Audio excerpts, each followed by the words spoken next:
আসসালামু আলাইকুম। আমি ডক্টর আহমেদ। আমি আবারও ফিরে এসেছি মাইক্রোসফট ওয়ার্ড 2007-এর একটি নতুন টিউটোরিয়াল নিয়ে। তো আপনারা নিশ্চয়ই ভালো আছেন বন্ধুরা, আমি অনেক ভালো আছি। তো আমার টিউটোরিয়াল যদি ভালো লেগে থাকে অবশ্যই আমার চ্যানেলটিকে সাবস্ক্রাইব করবেন, আর যদি সাবস্ক্রাইব করে থাকেন তাহলে অনেক ধন্যবাদ। মাইক্রোসফট ওয়ার্ড 2007 এই সফটওয়্যারটি অত্যন্ত খুব সুন্দর একটি সফটওয়্যার। যারা নিয়মিত টাইপরাইটারের কাজ করেন তারা সাধারণত এই সফটওয়্যারটি ইউজ করেন না। এর কারণ হচ্ছে কি, তারা এই সফটওয়্যারটির মেনুগুলো বুঝতে পারে না। তারা অফিস 7-এর আগের ভার্সনগুলোই এখনও ইউজ করে থাকে। তো আমি তাদের উদ্দেশ্যে বলতেছি, আপনাদের সমস্যাগুলো কমেন্ট বক্সে লিখুন, আমি ইনশাআল্লাহ সমাধান দেওয়ার চেষ্টা করব। তো আমি এখন আজকে মাইক্রোসফট ওয়ার্ড 2007-এর দুইটি গুরুত্বপূর্ণ টিপস নিয়ে আলোচনা করব। আপনারা শুরু থেকে শেষ পর্যন্ত ভিডিওটি দেখতে থাকুন।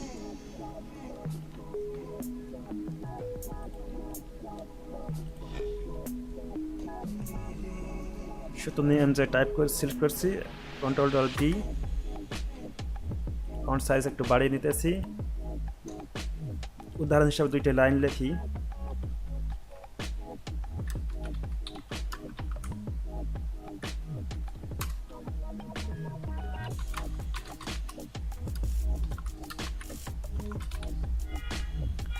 দেখতে পাচ্ছেন আমি একটি লাইন লিখেছি, এন্টার দিয়ে পরের লাইনে আবার লিখেছি, কিন্তু দুই লাইনের মাঝখানে বিশাল একটি স্পেস রয়ে গেছে।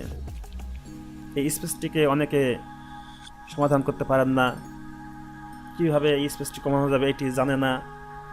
সেই কারণে এই যারা নিয়মিত টাইপরাইটারে কাজ করেন তারা এই সফটওয়্যারটি ইউজ করেন না, কারণ তারা কাস্টমাইজ করতে পারেন না। আসলে পুরাতন ভার্সনের সব কিছুই এর মধ্যে রয়েছে, তবে বিভিন্ন জায়গায়। তো আমি এখন দেখাবো কীভাবে আপনারা এই দুইটি লাইনের মাঝখানে যে ফাঁক রয়েছে, স্পেস রয়েছে, এটা আগের ভার্সনগুলোর মতো করবেন। আপনারা পুরা অপশনটিকে সিলেক্ট করে নেবেন এইভাবে, আমি যেভাবে দেখাইতেছি। তারপর টুলস বার থেকে এই যে প্যারাগ্রাফ আপনারা দেখতে পাচ্ছেন, হোম মেনু থেকে প্যারাগ্রাফ, এই যে লেখা রয়েছে প্যারাগ্রাফের ডান সাইডে ছোট্ট একটা তীর রয়েছে, ডান কোণে নিচের দিকে ছোট তীরে ক্লিক করতে হবে। এখানে আসার পরে স্পেসিং ট্যাবে আফটার লেখা রয়েছে, আফটার এইখানে যে 10 এটাকে 0 করে দিতে হবে। এটাকে কীভাবে 0 করবেন, নিচের দিকে যে তীর আছে তীরে ক্লিক করলে দেখেন 6-এর পর 0 এসে গেছে, আমার এটা হয়ে গেছে। এবং ডান সাইডে লাইন স্পেসিং মাল্টিপল এখানে দেওয়া আছে কি 1.15। এখানে আপনারা এই তীরে ক্লিক করার পর এইখানে আপনাদেরকে সিঙ্গেল সিলেক্ট করতে হবে। আমি সিঙ্গেল সিলেক্ট করে দিয়েছি, এখন ওকে। দেখুন লাইন দুটি পাশাপাশি এসে গেছে। তারপর যদি আরও লাইন লিখি তাহলে কি দাঁড়াচ্ছে, এখন এইটা দেখা যাক।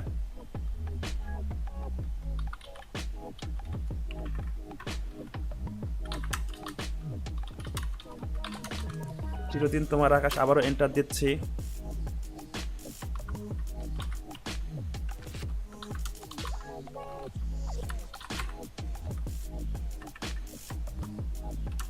চিরদিন তোমার আকাশ তোমার বাতাস, আবারও এন্টার দিয়ে লিখতেছি।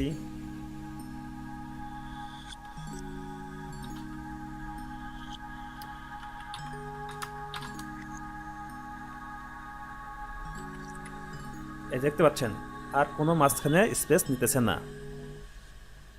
এইভাবে আপনারা আপনাদের টাইপের শুরুতেই আপনারা এই কমেন্টটি করবেন, অর্থাৎ প্যারাগ্রাফের অপশনটি,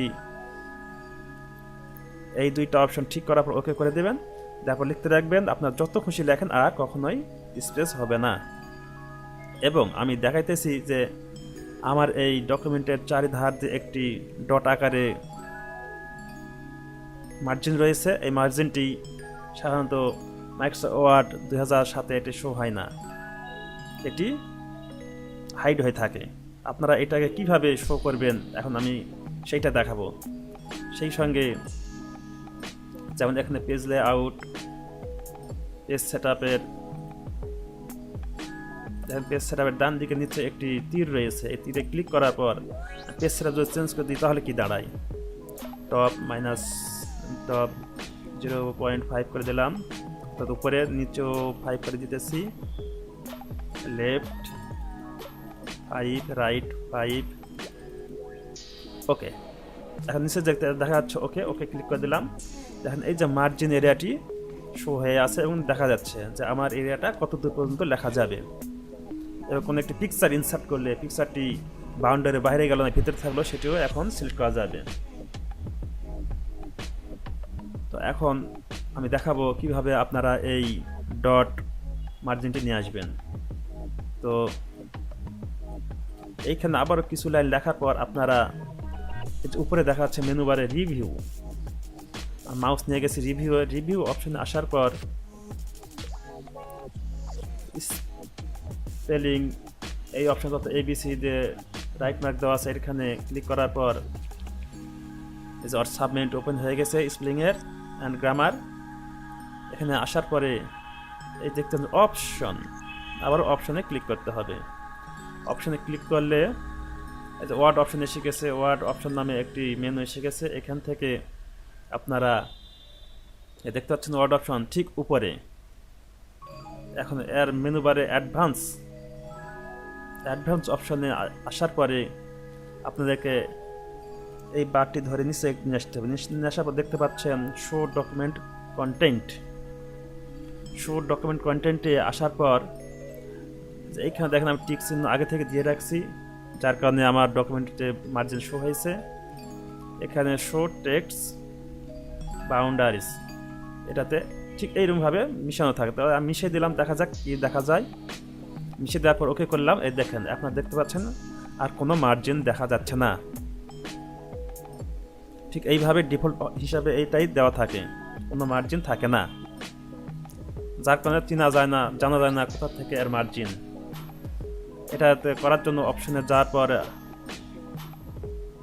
অ্যাডভান্স থেকে শো ডকুমেন্ট কন্টেন্ট থেকে শো টেক্সট বাউন্ডারিজ, এটাতে টিক দিয়ে ওকে করতে হবে। তারপর এখানে এসে ক্লোজ অথবা ক্যান্সেল। দেখেন আপনাদের এখন এটা চলে আসবে। তো এইভাবে আপনারা আপনাদের সেটিংস ঠিক করবেন, তাহলে আপনাদেরকে অবশ্যই মাইক্রোসফট ওয়ার্ড 2007 ব্যবহার করতে ভালো লাগবে। যারা পেশাদার টাইপের কাজ করে থাকেন তাদেরকে অবশ্যই ভালো লাগবে আমার এই টিউটোরিয়ালটি, আমি মনে করি। তো আমি অফিস 7-এর উপর আরেকটি টিউটোরিয়াল দিয়েছি, যারা দেখেন তারা অবশ্যই টিউটোরিয়াল দেখবেন। এই দুইটি টিউটোরিয়াল হচ্ছে সবচেয়ে গুরুত্বপূর্ণ টিউটোরিয়াল, যেটা আগে দিয়েছিলাম এবং এখন যেটা দিলাম, এই দুই অত্যন্ত গুরুত্বপূর্ণ টিউটোরিয়াল।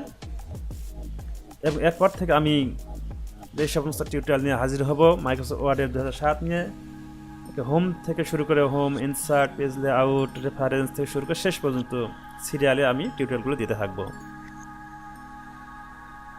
তো ধৈর্য সহকারে আমার এই টিউটোরিয়াল দেখার জন্য আপনাদেরকে অসংখ্য ধন্যবাদ, এবং শেয়ার করে আপনাদের বন্ধুদের মাঝে শেয়ার করে দিন, তারা যেন শিখতে পারে, দেখতে পারে। ধন্যবাদ।